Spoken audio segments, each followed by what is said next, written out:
नमस्कार, आप देख रहे हैं प्रेरणा संवाद। मैं हूं पल्लवी। आज के प्रमुख समाचारों पर एक नजर। सरसंघ चालक डॉक्टर मोहन भागवत ने गत दिनों एक कार्यक्रम को संबोधित करते हुए कहा, स्वयं के दुख मुक्त होने के बाद सारी दुनिया को दुख मुक्त करने के लिए आगे बढ़ना भारत की नियति है।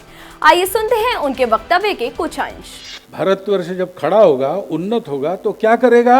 बाकी सारी बातें उन्नत होगी, भौतिक सुख संपत्ति भरपूर रहेगी, इस देश में दुख, दारिद्र्य, रोग ये सब नहीं रहेगा।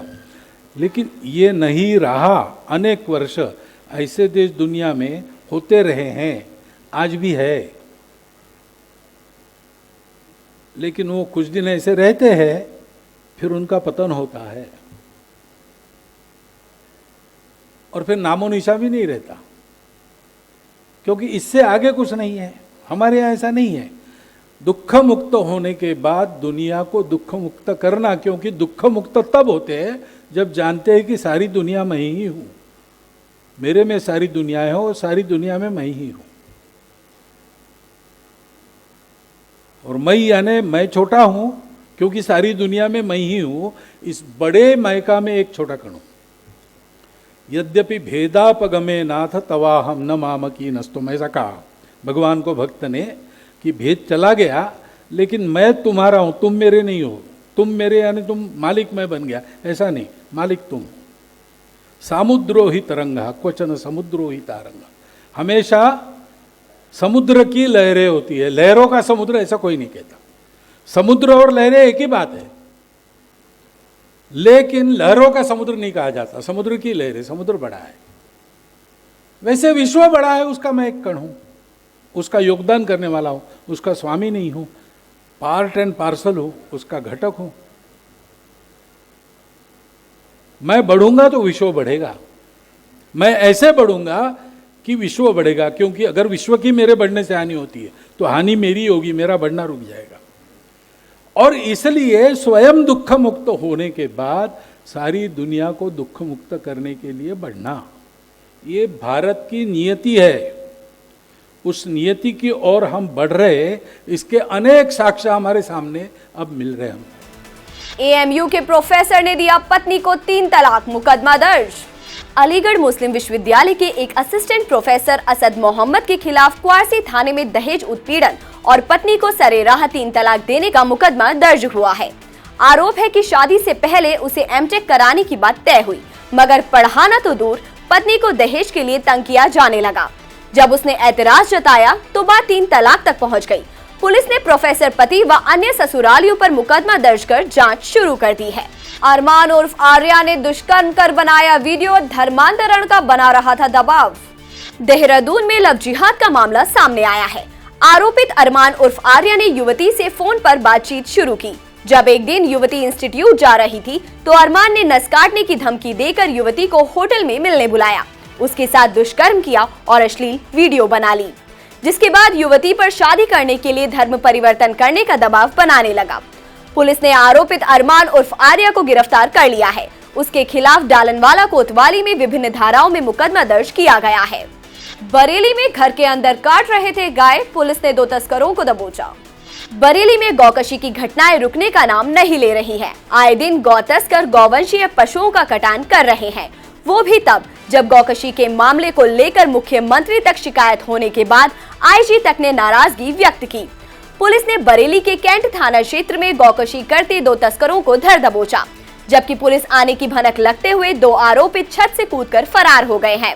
फिलहाल पुलिस ने मौके पर 110 किलो गौमांस के साथ ही गौवंशीय पशु का सिर और खाल के साथ पशु काटने के औजार बरामद किए हैं।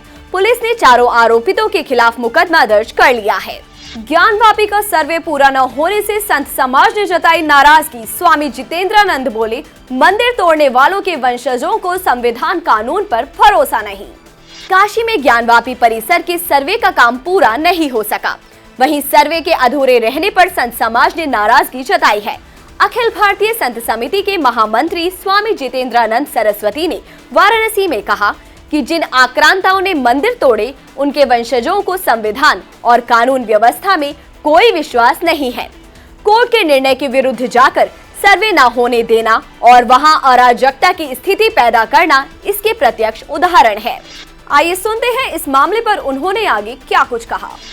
हमारा मानना है कि आतताई आक्रांता जिन्होंने मंदिर तोड़े, उनके वंशजों को भारत के संविधान कानून व्यवस्था पर कोई विश्वास नहीं है। कोर्ट के निर्णय के विरुद्ध जाकर के सर्वे न होने देना, इसके लिए वहाँ पे अराजकता की स्थिति पैदा करना, यह दर्शाता है। अरे सर्वे कब तक रोकोगे? आज रोकोगे, कल रोकोगे, सर्वे नहीं होने दोगे।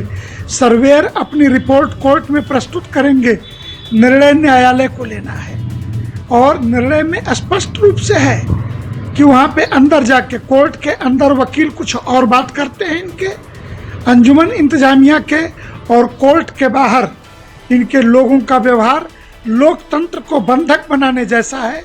इसलिए किसी भी सभ्य देश और सभ्य समाज में ऐसी अराजकता को बर्दाश्त नहीं किया जा सकता। मस्जिद के अंदर पहले से गुट बना के मुसलमानों को बिठा के रखा, ये तो मस्जिद के अंजुमन इंतजामिया कमेटी का सचिव बताए कि उसने पहले से वहाँ लोगों को जुटा करके रखा था कोर्ट के निर्णय के विरुद्ध। तो ये किसी तरीके की कोई विफलता नहीं है और एक एक करके एक एक व्यक्ति रात भर में चलते हुए 150 लोग वहाँ पहुँच गए, इसे आप प्रशासन से कैसे जोड़ सकते हैं? लेकिन आप यह माने ये एक सुनियोजित षड्यंत्र, भारतीय संविधान के दायरे में नहीं बंधेंगे ये और उल्टा सीधा इसी तरीके के ये व्यवहार करते रहेंगे। अब एक नजर आज की प्रमुख सुर्खियों पर। विहिप के राष्ट्रीय प्रवक्ता विजय शंकर तिवारी बोले, श्री राम जन्मभूमि के बाद ज्ञानवापी का समाधान जल्द निकलेगा। विहिप ने गठित किया विधि प्रकोष्ठ, चिंतन बैठक में लव जिहाद सहित कई मुद्दों पर की गई चर्चा।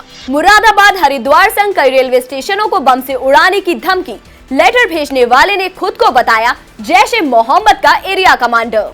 कानपुर गैंगस्टर विकास दुबे से जुड़ी 67 करोड़ की 23 संपत्ति जब्त। जम्मू कश्मीर के कुलगांव के चेयन में सुरक्षा बलों के साथ मुठभेड़ में 2 आतंकवादी मारे गए। देवबंद से गिरफ्तार तलहा के मोबाइल डाटा छानबीन में जुटी एटीएस, पूछताछ में मिली कई अहम जानकारियां। फर्जी दस्तावेज लगाकर स्कूल की मान्यता लेने के मामले में 19 को आजम खां की होगी पेशी। सुल्तानपुर में 1 कुंतल प्रतिबंधित मांस के साथ 2 तस्कर गिरफ्तार, भेजे गए जेल। एक बार फिर मित्र की भूमिका में उत्तर प्रदेश पुलिस, सहारनपुर में पार्थिव शरीर को दिया कंधा। आज के समाचारों में इतना ही, फिर लेकर आएंगे कुछ नए समाचार। तब तक के लिए नमस्कार।